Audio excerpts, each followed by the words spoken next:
ہم بالکل جو ہے صحیح راستے پہ صحیح بات پہ، ہمیں کہیں سے تم جھٹلانے ہو، تم پاگل ہو، تم غافل. تو حضرت حود علیہ السلام جو تھے وہ افسوس میں پڑ گئے اور دکھی ہو گئے. پھر کہنے لگے کہ خود قوم عاد کے لوگ کہ کیا تمہارے پاس ایسی چیز ہے، کیا تم کر دکھاؤ گے تو کہ ہم پہ کوئی عذاب لا سکتے ہو. تو کہنے لگے یہ قوم عاد کے لوگ حضرت حود علیہ السلام سے کہ تمہارا جو اللہ ہے کیا وہ کہ ہم پہ کوئی عذاب لا سکتا ہے اگر وہ چاہے. لیکن اس کے جواب میں حضرت حود علیہ السلام جو تھے وہ رپلائی دیتے ہیں ان قوم عاد لوگوں کو، انہیں کہتے ہیں کہ تمہارے جو بت ہیں یہ کیا مجھے کچھ تکلیف پہنچا سکتے ہیں اگر وہ چاہیں تو، اور اگر کیا وہ مجھے کوئی فائدہ پہنچا سکتے ہیں اگر وہ چاہیں تو دونوں کے جواب میں وہ کچھ بھی نہیں کہہ سکتے. میں یہ کروں، مجھے کچھ کر کے دے، مجھے ہلا کے دکھا، مجھے یوں ہلکا سے بھی نہیں ہلا سکتے.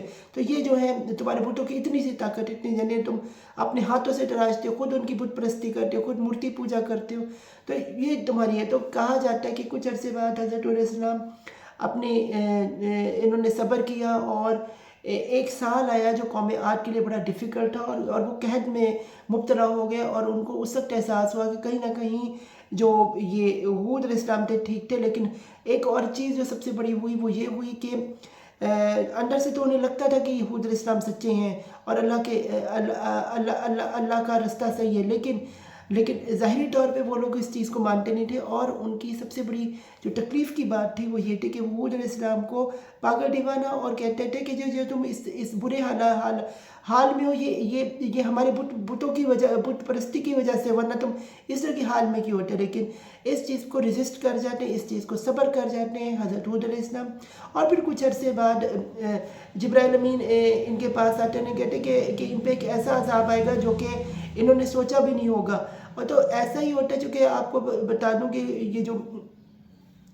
یہ قوم ہے یہ اپنے اندر جو تھی یہ ایک طاقتور قوم تھی. اور قوم عاد کا جتنی ذرا پاورفل غلبہ کو تو کہتے ہیں بہت بڑے ان کے قد تھے. تو 8 دن اور 7 راتیں ایک بہت بڑا، ایک بہت ہی خطرناک قسم کا ایک چکر اور ایک زبردست طریقے کا ایک ان کے اوپر ایک عذاب آتا ہے جو کہ ایک مٹی کے تودے اور ایک ٹورنیڈوز جیسے آپ کو پتہ ہوتے ہیں، مختلف قسم کی مٹی اڑتے ہوئے اور ایک ہوا کے گھولے. اور اتنا زبردست عذاب تھا کہ جیسے جڑ کے اندر سے آپ کو پتہ ہے کہ ایک وہ نکل جاتے ہیں نا یہ درخت، اسی طرح سے یہ قوم عاد کے جو لوگ تھے وہ ایسے لگتے ہیں جڑ کے اندر سے جیسے نکل کر وہ بڑے بڑے جو اتنے بڑے قدوں کے ہوتے تھے وہ ایسے زمین پہ گر پڑے اور زمین ڈوز ہو گئے. اور اس طرح سے جو تھا 8 دن اور 7 راتوں تک ان پہ عذاب آتا رہا. ان کے اوپر اس طرح کی جو ہے یہ ہوائیں اور مٹی اور خطرناک طریقے کی ان پہ جو ہے ایک عذاب الہی آیا، جس کے بعد جو قوم عاد کا عاد نصب و نابود ہو گئی. اور اسی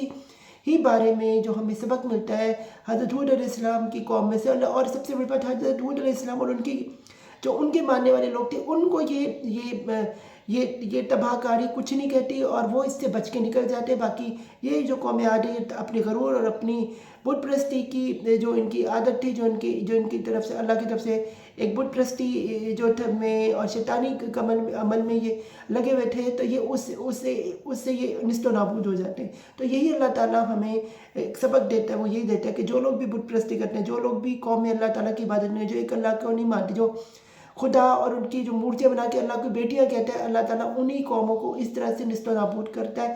یہی ہمیں جو ہے قوم عاد کی وجہ سے پتہ چلا. حضرت حود علیہ السلام نے جتنی کوشش کی وہ لوگ نہیں مانے اور انہوں نے پھر عذاب چکھا. امید کرتا ہوں کہ یہ جو نشست ہے آپ کو اس سے پتہ چلا ہوگا کہ حضرت حود علیہ السلام نے کتنی محنت کی اور کس طرح سے جو ہے یہ ایک بہترین ایک جو پیغمبر تھے اپنے زمانے کے. اور یہ کہ آپ سب جو ہیں اللہ تعالیٰ کی عبادت کریں. بت پرستی کیا ہے وہ آج کے دور میں کہوں کہ پیسے لوگ پوچھتے بنا بت کے، اور بھی قسم کے لوگ بچوں کو پوچھتے ہیں، لوگ گھروں کو پوچھتے ہیں، لوگ چیزیں، ان سب کو چھوڑیں، ایک اللہ کو مانیں جس کے ہاتھ میں زندگی اور موت ہے اور ہماری آخرت کی کنجی جس کے ہاتھ میں سے آپ صرف تقویٰ کریں اور اللہ کی ہی عبادت کریں. اور جتنا زیادہ ہو سکے آپ دعوت اور تبلیغ کا کام کریں تاکہ آپ کی دنیاوی زندگی، آپ کی آخرت بھی اور آپ کا دل بھی جو ہے وہ بھی کھلے.